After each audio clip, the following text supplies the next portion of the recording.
គុំទុកចិត្តនរណាម្នាក់សួស្តីអ្នកទាំងអស់គ្នាស្វាគមន៍មកកាន់កម្មវិធីរបស់យើងថ្ងៃនេះខ្ញុំចង់ចែករំលែកគំនិតមួយដែលស្ដាប់ទៅហាក់ដូចជាខ្លាំងបន្តិចគុំទុកចិត្តនរណាម្នាក់ដោយងងឹតភ្នែកសូម្បីតែមេធាវីរបស់អ្នកសូម្បីតែប្តីឬប្រពន្ធរបស់អ្នកក៏មិនមានន័យថាយើងត្រូវសង្ស័យពួកគេគ្រប់ពេលនោះទេប៉ុន្តែយើងគួរតែមានប្រព័ន្ធការពារនិងការត្រួតពិនិត្យដែលច្បាស់លាស់ហេតុអ្វីព្រោះមនុស្សមិនមែនជាម៉ាស៊ីនទេមនុស្សអាចធ្វើខុសអាចភ្លេចអាចមានការយល់ច្រឡំហើយស្ថានភាពក៏អាចផ្លាស់ប្ដូរដូច្នេះជំនួសឲ្យការគិតថាខ្ញុំទុកចិត្តគាត់ដូច្នេះមិនចាំបាច់ពិនិត្យទេយើងគួរផ្លាស់ប្ដូរទស្សនៈទៅជាខ្ញុំទុកចិត្តគាត់ប៉ុន្តែខ្ញុំនឹងរៀបចំប្រព័ន្ធមួយដើម្បីឲ្យយើងទាំងពីរមានសុវត្ថិភាពនេះមិនមែនជាការមិនទុកចិត្តទេវាគឺជាការគ្រប់គ្រងហានិភ័យចំណុចទី1សួរខ្លួនឯងថាអ្វីអាចខុសនៅពេលយើងរៀបចំផែនការហិរញ្ញវត្ថុឬអនាគតគ្រួសារកុំគិតតែថាបើអ្វីដំណើរការល្អតើនឹងទៅជាយ៉ាងណាត្រូវសួរផងថាបើមានអ្វីខុសតើនឹងកើតអ្វីឡើងបើអ្នកដែលកាន់កាប់ឯកសារសំខាន់មិនអាចធ្វើការបានតើអ្នកណានឹងបន្ត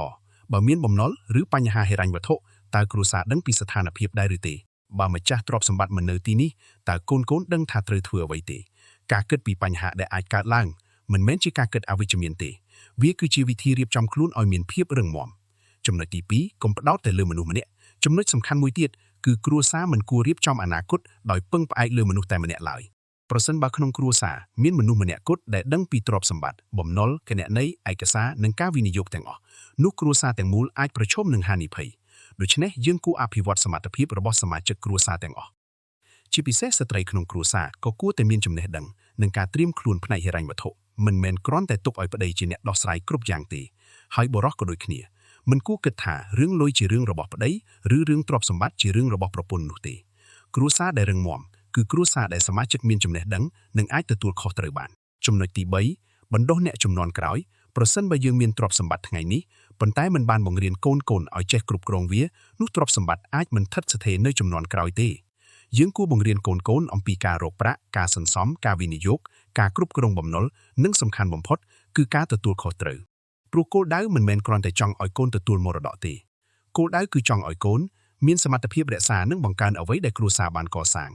ដូច្នេះសារសំខាន់សម្រាប់ថ្ងៃនេះគឺកុំទុកចិត្តដោយងងឹតភ្នែកទុកចិត្តមនុស្សប៉ុន្តែបង្កើតប្រព័ន្ធកុំរងចាំឲ្យមានបញ្ហាទើបចាប់ផ្ដើមរៀបចំឯកសាររៀបចំហិរញ្ញវត្ថុចែករំលែកចំណេះដឹងបណ្ដុះសមាជិកគ្រួសារហើយត្រៀមអ្នកជំនាន់ក្រោយឲ្យមានសមត្ថភាពទទួលខុសត្រូវព្រោះការការពារទ្រព្យសម្បត្តិរបស់គ្រួសារមិនមែនជាការមិនទុកចិត្តគ្នាទេវាគឺជាការស្រឡាញ់និងការទទួលខុសត្រូវចំពោះគ្នា